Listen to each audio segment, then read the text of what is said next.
Hello everyone, आपका स्वागत है हमारे चैनल पे। आज हम कंटिन्यू करेंगे अपना एनसीईआरटी का लेक्चर। ये हमारा होगा आज आखिरी लेक्चर 6th क्लास का। और इससे पहले हमने पूरा ज्योग्राफी का एनसीईआरटी कंप्लीट करा रखा है इस पे। अगर आपने देखा नहीं तो आप उस क्लास को भी रेफ़र कर सकते हैं। तो आज हमारा चैप्टर कौन सा 8 होने वाला है, अर्थ एज आवर हैबिटेट पे, जहाँ हम रहते हैं। इसमें सबसे पहले हम ओवरव्यू लेंगे कि कैसे ये जो वेदर है हमारा, आज हमारे टॉपिक में होने वाला है वेदर, मौसम, नेचुरल वेजिटेशन, क्लाइमेट और वेदर में क्या डिफरेंस होता है और ये एक दूसरे से कैसे इंटरकनेक्टेड है। जैसे वेदर किसी एरिया का अलग है तो उसके वनस्पति पे, उसके वाइल्ड लाइफ पे, जो वहाँ पे जीव जंतु पाए जाते हैं उस पर कैसे प्रभाव डालता है, ये भी देखेंगे। तो स्टार्ट करते हैं। तो वेदर से हम क्या समझते हैं, ये 6th क्लास के एनसीईआरटी के हिसाब से है तो ये बेसिक इन्फॉर्मेशन रहने वाली है। जब हम यूपीएससी के लिए कराएंगे तो उसमें गहराई से समझेंगे कि वेदर के क्या मायने हैं, ये हमारे जलवायु पे क्या प्रभाव डालते हैं। तो वेदर क्या होता है कि जो हमारे डे टू डे लाइफ में या फिर एक हफ्ते के अंतराल में या एक महीने के अंतराल में, मतलब शॉर्ट पीरियड के टर्म में यूज़ होता है वेदर वर्ड। जब हमारे day to day changes in the atmosphere, जो वायुमंडलीय स्थिति होती है, जैसे किसी दिन गर्मी का मौसम हो, हॉट वेदर हो गया, किसी दिन विंटर हो गया, या सुबह गर्मी हुई शाम को ठंड हो गई या शाम को गर्मी हुई, ऐसे जो शॉर्ट पीरियड के लिए टेम्परेचर में परिवर्तन, जो तापमान में बदलाव आते हैं, उसी को हम मौसम का नाम देते हैं, वेदर का नाम देते हैं। तो इसमें यही बताया गया है कि जो वेदर है is all about day to day changes in the atmosphere, वायुमंडल में दिन प्रतिदिन के जो भी बदलाव हैं उसी को कहते हैं मौसम, weather. It includes changes in the temperature, जो वो क्या इंक्लूड करता है, तापमान में बदलाव। जो भी दिन प्रतिदिन या हफ्ते में या महीने में जो भी वायुमंडल में तापमान में परिवर्तन आता है उसी को हम क्या कहते हैं, मौसम कहते हैं। तापमान में परिवर्तन को ही हम मौसम कहते हैं, weather and sunshine it is.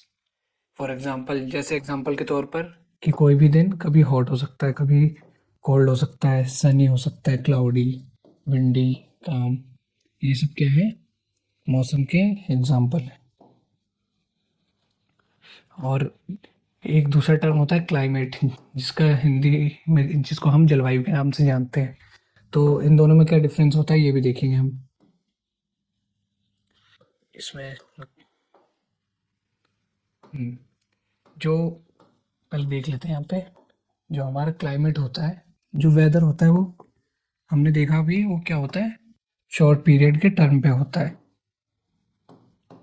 इसका पीरियड क्या होता है, शॉर्ट, ये पीरियड वो डे टू डे चेंजेस के तौर पे देखा जा सकता है। ऐसे सप्ताह या महीने के चेंजेस, जो भी बदलाव आते हैं टेम्परेचर में, तापमान में, उसके तौर पर देखा जा सकता है।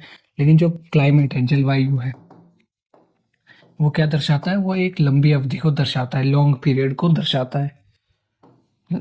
जैसे कि 2010 में टेम्परेचर कितना रहा होगा सामान्यतः इंडिया का या किसी क्षेत्र का, जैसे दिल्ली का 2010 में जून में कितना 38 डिग्री रहा होगा। तो यही 2025 में कितना पहुंच गया है, लगभग 42 के लगभग, जून जुलाई में 42 से 45। तो ये एक लंबी अवधि को दर्शा रहा है। तो इसी को हम क्या कहेंगे, क्लाइमेट, जलवायु का नाम देंगे। अगर ये वीक का होता, मंथ का होता, तो हम इसको वेदर का नाम देते। लेकिन ये बहुत लंबी अवधि को दर्शा रहा है तो इसको लॉन्ग पीरियड को इसमें हम मेजर करते हैं क्लाइमेट में। और जो शॉर्ट पीरियड के बारे में बता रहा होता तो उसको हम वेदर में मेजर करते हैं। और क्लाइमेट को हम हिंदी में क्या कहते हैं, जलवायु। आई होप यहाँ तक समझ में आया हो कि वेदर और क्लाइमेट में क्या डिफरेंस होता है। और जैसे कि वेदर हमारे, हम आगे देखेंगे जो वेदर होता है और या फिर एटमॉस्फेयर का जो भी तापमान होता है वो वहाँ की जलवायु और जो हमारे वनस्पति है, वाइल्ड लाइफ है, जीव जंतु है, उस पर भी प्रभाव डालते हैं। जैसे कि कोई समर में रहने वाले जीव जंतु वो विंटर में सरवाइव नहीं कर पाएंगे, इसलिए कोई कोई क्षेत्र में जहाँ अत्यधिक गर्मी होती है वहाँ पर उस हिसाब से ही जीव जंतु पाए जाते हैं, पेड़ पौधे पाए जाते हैं। ना कि जहाँ ठंड में रहने वाले जानवर जो जहाँ पर जीवन निर्वाह करते हैं वो समर में नहीं पाए जाएंगे, जहाँ पर उनकी सीधे तौर पर ये कह सकते हैं जहाँ पर तापमान अधिक है वहाँ पर क्या उस हिसाब से ही जीव जंतु या पेड़ पौधे उपलब्ध होते हैं, प्राप्त होते हैं। और जहाँ मौसम ठंडा है उस हिसाब से ही जैसे पोलर बियर वो एक मरुस्थल में नहीं उसका जीवन निर्वाह हो सकता, जिसके कारण वो कहाँ जहाँ शीत प्रदेश हैं, जहाँ ठंडे राज्य हैं वहीं पर पाए जाते हैं। वहीं देखते हैं हम वेदर में कोल्ड वेदर। आप तो जानते हैं कोल्ड वेदर मतलब ठंडे का मौसम, ये 6th क्लास की बुक के हिसाब से है, तो ये सिर्फ बेसिक इन्फॉर्मेशन है, तो इसमें ज़्यादा अंदर डेप्थ में जाने की ज़रूरत नहीं है, बस ओवरव्यू देखना है हमें। ड्यूरिंग द विंटर सीजन, ये हमने सीजन वाले चैप्टर में भी करा चुके हैं ज्योग्राफी के कि विंटर सीजन कैसे बनता है। जैसे सन की जो रेज है उस टाइम कहाँ पर होती है, ट्रॉपिक ऑफ कैप्रिकॉर्न पे होती है। कहाँ पर होते हैं, कैप्रिकॉर्न पर डायरेक्ट पड़ती है। ये हमारा इक्वेटर है 0 डिग्री, और जो ऊपर है हमारा ट्रॉपिक ऑफ कैंसर, ये हमारा ट्रॉपिक ऑफ कैंसर है, इक्वेटर है, ये ट्रॉपिक ऑफ कैप्रिकॉर्न। अगर ये आपने लेक्चर नहीं देखा तो आप पिछला लेक्चर भी रेफर कर सकते हैं, इसमें हमने गहराई से बताया है। ये हमारा है ट्रॉपिक ऑफ कैंसर 23 1.5 डिग्री। तो ये कौन सा समय होता है इस टाइम, इस सन की जो रेज है वो कहाँ कैप्रिकॉर्न पर पड़ती है, जिसके कारण सन की रेज यहाँ पर डायरेक्ट नहीं पड़ती, हमारा इंडिया इस साइड पड़ता है कैंसर पे, तो यहाँ पर सूर्य की किरण उस मात्रा में नहीं पहुँचती जिससे ये एक समर का सीजन बना सके। तो उस टाइम क्या होता है यहाँ पर विंटर सीजन, ये हमारे दिसंबर का टाइम होता है। और वहीं सूर्य की किरण यहाँ पर कब पड़ती है, ट्रॉपिक ऑफ कैंसर पे पड़ेगी, तो यहाँ क्या कौन सा मौसम होगा, समर सीजन होगा। यहाँ पर सिर्फ देखना है कि कैंसर ट्रॉपिक ऑफ कैंसर पे सूर्य की किरण कब पड़ रही है, ये हमारे मोस्टली मई जून के टाइम ही पड़ती है, जिसके कारण ये समर का सीजन बनाते हैं। अब देखते हैं during the winter season the sun rays, यही बताया गया कि जो सन की जो किरण है वो डायरेक्ट नहीं पड़ती किस पे, रीजन पे। यहाँ रीजन का नाम नहीं दिया हुआ है लेकिन यहाँ लिख सकते हैं ट्रॉपिक ऑफ कैंसर पे। As the result temperature are quite low, जिसके कारण टेम्परेचर क्या होते हैं, कम होते हैं। नॉर्दर्न इंडिया में, उत्तरी भारत में क्या होता है, टेम्परेचर कम होता है। अब आगे देखते हैं, इसमें हॉट वेदर के बारे में बताया, इसमें भी वही बात कही होगी, in the hot weather season sun rays more और लेस डायरेक्टली फॉल। जो सन की रेज है वो कहाँ, ट्रॉपिक ऑफ कैंसर पे डायरेक्ट पड़ती है, जिसके कारण यहाँ पर कौन सा मौसम बनाएगी, फिर summer season. Temperature becomes very high, temperature क्या हो जाएगा, सन की जब रेज पड़ेगी डायरेक्ट तो टेम्परेचर क्या हो जाएगा, अधिक हो जाएगा। और पोल्यूशन होने के कारण और धरती पे अन्य प्रकार की जो कार्बन मोनोऑक्साइड, कार्बन डाइऑक्साइड, इन प्रकार की गैस होने के कारण भी जो सन की किरण है जो एकदम पृथ्वी के अंदर आती है, तो ये रिफ्लेक्ट होके कभी कभार या फिर किसी किसी क्षेत्र में बाहर नहीं जा पाती, जिसके कारण भी पृथ्वी का क्या तापमान बढ़ता है। ये भी देखेंगे हम, जो यूवी रेज कैसे काम करती है, ओजोन लेयर, आगे आने वाले लेक्चर में। अब देखते हैं साउथ वेस्ट मानसून। अब देखते हैं साउथ वेस्ट मानसून क्यों कहा गया ऐसे क्योंकि जो अरेबियन सी और बे ऑफ बंगाल, अभी देखते हैं, this season is marked by the onset and the advance of monsoon. Monsoon के आवागमन को ही कहते हैं। जब मॉनसून आता है उसी को ही हम क्या कहते हैं, साउथ वेस्ट मॉनसून सीजन या फिर रेनी सीजन, बारिश का मौसम। द विंड्स ब्लो फ्रॉम, कहाँ, जो हवाएं हैं वो कहाँ से आती हैं, अरेबियन सी से और वेस्ट ऑफ बंगाल से, ये and bay of Bengal touch the land, कहाँ से, जमीन पर, ये सागर से कहाँ पर, भारत के राज्यों में प्रवेश करती है। दे कैरी मॉइस्चर, क्या अपने साथ लाती है, नमी, विद देम, जो वायु में नमी पाई जाती है वो भी लाती है, जिसके कारण यह एक रेनी सीजन का एक पूरा माहौल या फिर उसकी जो संरचना है वो बनाती है।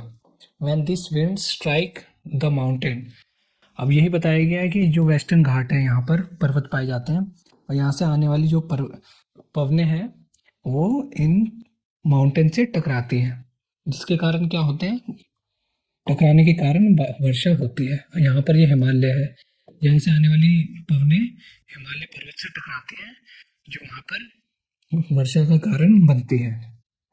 यही समझाया गया है यहाँ पर कि बारिश कैसे होती है। तो कहाँ से आती है वो पवने, अरेबियन सी से होते हुए और बे ऑफ बंगाल से होते हुए।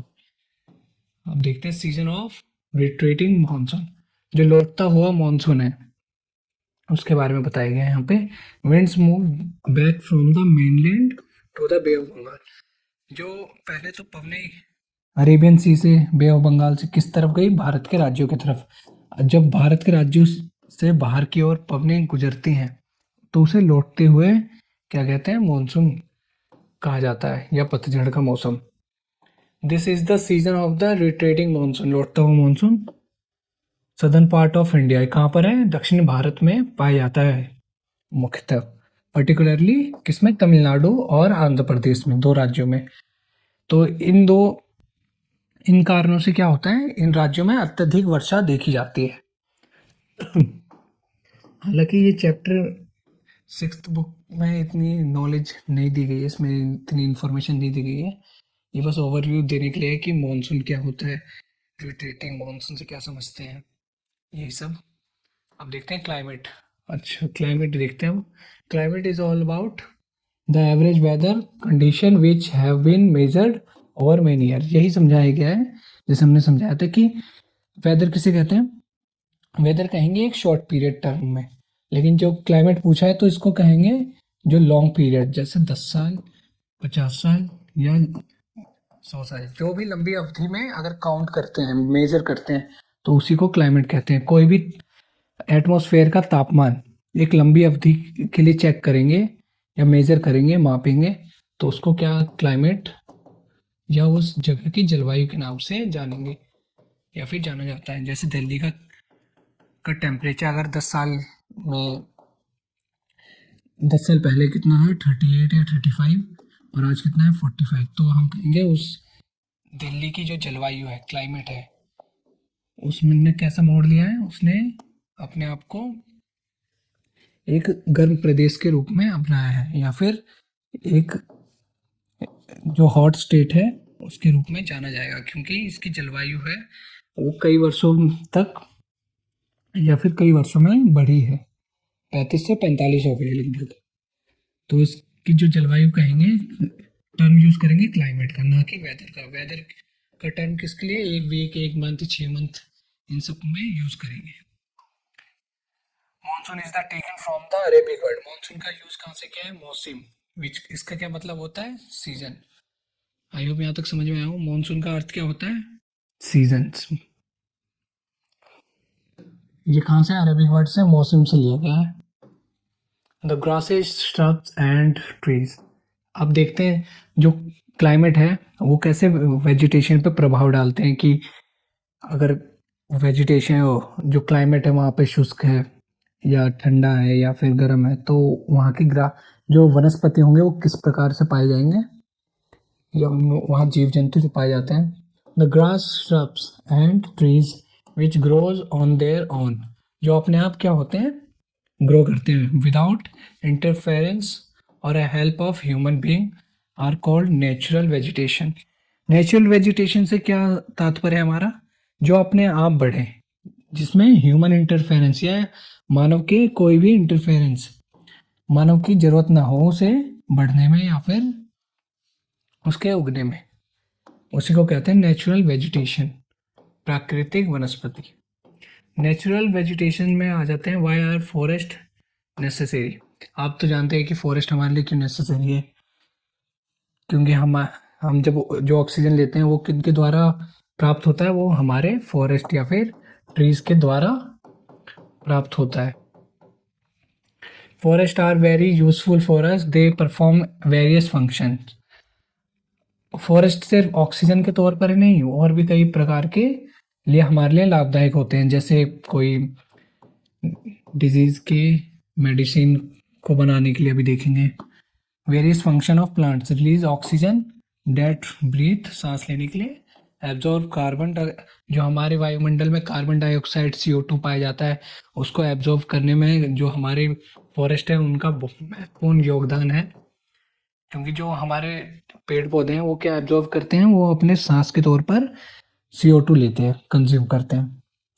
The roots of the plants bind the soil, और इसमें एक और महत्वपूर्ण चीज है, जो बड़े बड़े विशाल पेड़ हैं उनके जो रूट्स हैं वो क्या मिट्टी को जो पकड़ के रखते हैं धरती के अंदर से, जिसके कारण लैंडस्लाइडिंग, जो धरती खिसक जाती है, ऐसी एक्टिविटी होने से ये क्या रोकती हैं, इनके जो जड़ों में अपने आप को पकड़ के रखती है ये। तो यही बताया गया है। सॉइल इरोजन के नाम से भी जानते हैं यहाँ पे। सॉइल इरोजन जो मिट्टी का खिसकना एक स्थान से दूसरे स्थान पर, तो ये भी हमें इससे बचाती है। Forest provide us with the timber for furniture, और जो भी हम देखते हैं कि हमारे घरों में, ऑफिसों में मेज, कुर्सी, टेबल, ये सब कहाँ से लाते हैं, ये कहाँ से लाया जाता है, ये हमारे पेड़ पौधे ही, वेजिटेशन ही प्रोवाइड करते हैं। फ्यूल, वुड, लकड़ी, फोल्डर, मेडिक, जो भी दवाइयाँ हैं, ये सब कहाँ से प्राप्त होती हैं, ये सब हमारे नेचुरल हैबिटेशन या वेजिटेशन से प्राप्त होती हैं, जो हमारे नेचुरल हैबिटेशन या फिर जो हमारे जीवन निर्वाह में महत्वपूर्ण भूमिका निभाती है। और जो फॉरेस्ट है, जंगल है, वहाँ पर कौन पाए जाते हैं, जो जीव जंतु हैं उनका मुख्य घर है, निवास स्थल है, यहाँ से हम समझते हैं। Forest are home to a variety of wildlife. Wildlife जो भी जंगल में पाए जाने वाले जानवर हैं उनका क्या है, घर है। They are many thousands of species, बहुत प्रकार की जो जनजातियां हैं, सॉरी जीव जंतु हैं वो पाए जाते हैं।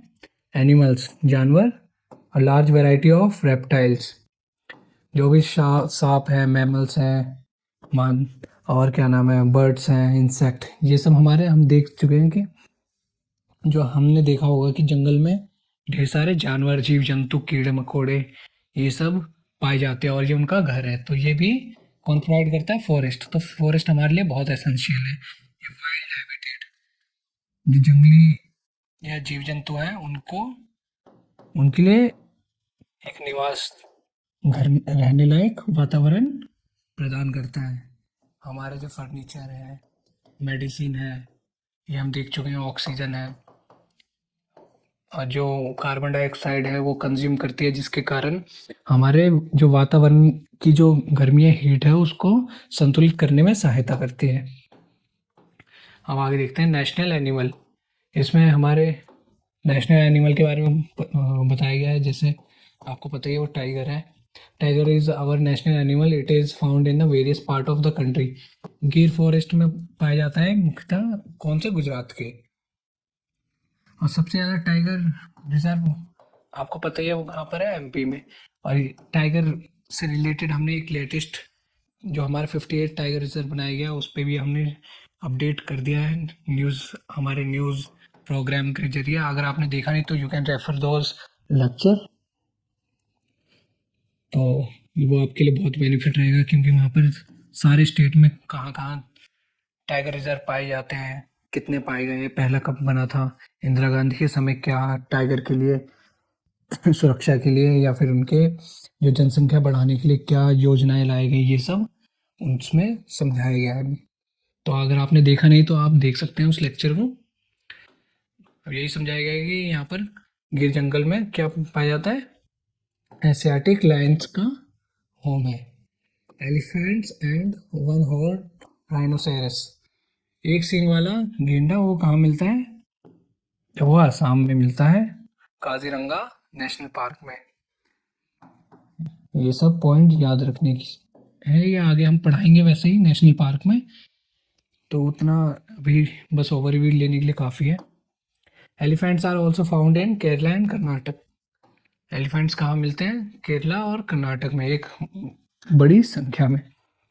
जो हमारा नेशनल बर्ड है आप उससे अवगत ही होंगे, उन्हें आपको पता ही होगा क्या है, ये बताने की आवश्यकता नहीं है। वो क्या है, पीकॉक है, is our national bird. Other common birds are parrot, pigeons. जो हमारे यहाँ पर जो मेनली बताया गया है कि जो हमारे जीव जंतु हैं जो जंगलों में पाए जाते हैं वो मुख्यतः कौन कौन से हैं।